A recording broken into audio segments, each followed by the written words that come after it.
আজ হলো আমাদের ব্যাঙ্গালোরে 11 দিন, আর 11 দিনের মধ্যেই মানে 11তম দিন। তো ওই দিনকে আমাদের সব কোটা কমপ্লিট, মানে ওই দিনকে আমাদের সব রেডি, আমরা বাড়ি ফিরছি। তোমাদের আগের ব্লগে বলেছিলাম যে আমাদের মানে ও ছুটির সাথে সাথে এসে আগে রুমে আসিনি, আগে টিকিট করে নিয়েছিলাম। তো আমাদের ওলা এসে গেছে, দেন আমরা সব লাগেজপত্র তোমরা দেখলে সকাল সকাল উঠে রেডি হয়ে নিয়েছি, লাগেজপত্র সব তুলে নিয়েছি, দিয়ে আমাদের টানা ওলা বুক করে নিয়ে ব্যাঙ্গালোরের ওখানে স্টেশনে চলে এসেছিলাম মেল ধরার জন্য। আমাদের মেল ছিল 11টা 20।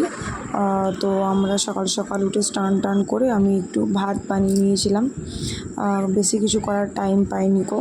তো যেহেতু লাগেজ গোছানোর ব্যাপার বা ঘর ছাড়ার একটা ব্যাপার থাকে, তো সেহেতু তাড়াতাড়ি করে যেটুকুনি পেরেছি সেটুকুনি। তারপর ট্রেনটা আমাদের অনেকটাই টাইম ছিল, তারপর ট্রেনটা দেখো আমাদের ছেড়ে দিয়েছে। তো মানে আমাদের দুরন্ত ছিল, আমাদের দুরন্ত এক্সপ্রেসে ছিল, তো আমরা ওতেই এসেছিলাম। তো ট্রেনটা প্রথম তো খুবই ভালো ট্রেনে ছিল। তো তারপর তোমরা বুঝতে পারবে আমরা মানে শুক্রবার আমাদের ট্রেনটা ছেড়েছে, শুক্রবার ট্রেনটা খুব ভালো চলেছিল।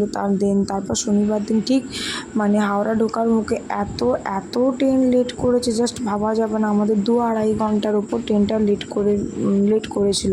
মানে তো ওই বাড়ি ঢোকার মানে হাওড়ায় এসে এমনই সিচুয়েশান হয়েছিল যে যেন আর চলছিল না, মানে আর পারছিলাম না, এতটাই কষ্ট হচ্ছিল। তো যাই হোক, কী করা যাবে, এরকম দুর্ভাগ্যবশত হলে তো আর কিছুই করার নেই।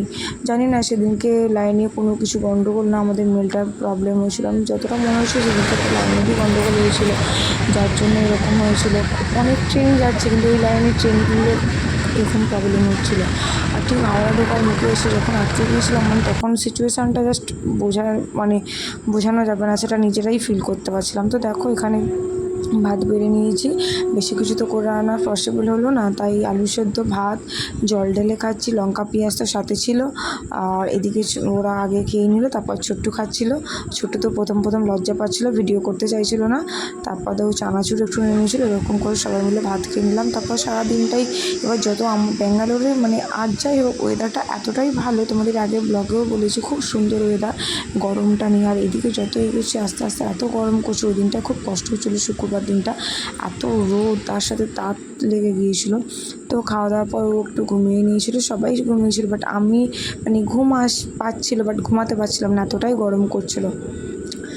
তো যাই হোক, এরকম করে মোটামুটি দুপুরটা কেটে গেল। তারপর সন্ধে হলো, সন্ধ্যের পর এসে আমাদের খাবার অর্ডার নিয়ে গেল, আমরা কি খাবো। কিন্তু মেলের খাবার এতটাই বাজে লাগছিল যে মনে হচ্ছিল আলু সেদ্ধ ভাত খাওয়াটা অনেকটাই বেটার ছিল। তো জামাইবাবু নিয়েছিল এগ রুটি, আর আমরা নিয়েছিলাম চিকেন। তো এত অখাদ্য খাবারটা জাস্ট ভাবা যাবে না, কিছু করার নেই, যা হোকভাবে খেয়ে নিলাম। খেয়ে নিয়ে দেখো যে যা সব জায়গায় সিট পেতে নেওয়া হয়েছে। তো একদম 3 নম্বরের ওপরটাই ছিল, 2 নম্বরে আমি ছিলাম, দ্বিতীয়টা এই যে, আর তৃতীয়তে জামাইবাবু ছিল, আর ওই দিকে 3 নম্বরটাই ছিল ছোট্টু। তো এরকমভাবে কোনো রকম মানে বাইরে মেলেতে কি আর ঘুম হয়, কিছু করার নেই, এইভাবেই তো প্রত্যেকটা দিনগুলো পার করেছিলাম। তো ফেরার দিনটা কোনো রকম মানে কাটতে পারলে বাঁচা যায়, এরকম একটা ব্যাপার ছিল।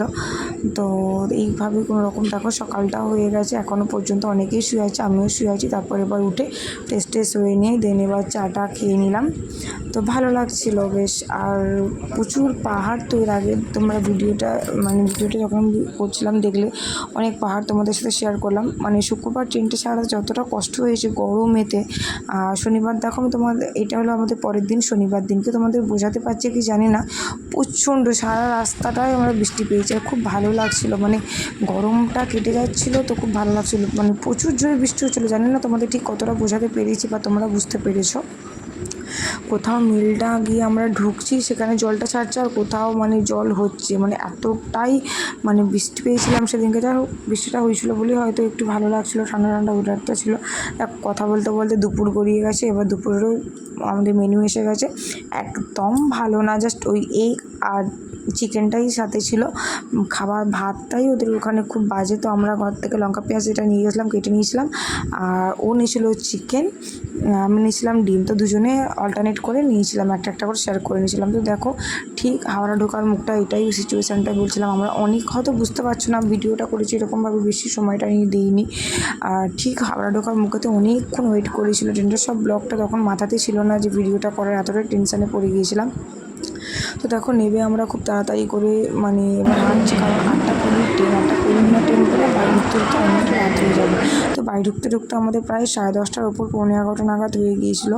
যাই হোক ট্রেনটা খুব ছোটো ছোটো ধরে নিলাম। দেখো এখন তখন 9:30 বাজে, তখনও ট্রেনে খুব খিদে পেয়েছে, যে ঘুগনি আসতে, তখন আবার ঘুগনিটাও কিনে খাচ্ছি। কী করবো, মন তো মারানো যায়, পেট তো কারোর কথা শোনে না, তো খিদে তো পেতেই থাকবে, কিছু করার নেই। যাই হোক ট্রেনে উঠে আমার এই জিনিস খাবারগুলো খুব ভালো লাগে, যেগুলো ভালো লাগে তো কিনে নিয়েছিলাম মেয়েটার জন্য। মেয়েটাও তো বাড়িতে একটু বায়না করবে। তো দেখো আমাদের স্টেশনে আমরা নেমে পড়েছি, এবার টোটো ধরে দেন বাড়ি। তো আমার মানে বাড়িতে আসার সময় ওখানে রাস্তার ধারে মানে আমার মামুনি, মেচকা, আমার মেজো দেওর, আমার মেয়ে সবাই দাঁড়িয়েছিল। ভিডিওটা হয়তো করতে পারিনি। তো দেখো এতদিন বাদে মাকে দেখেও একটু ইমোশনাল হয়ে পড়েছে। তো বাড়ি এসে ভীষণই ভালো লাগছে। চলো টাটা, নেক্সট ব্লগ আবার তোমার সাথে দেখা হবে, কেমন লাগলো জানিও।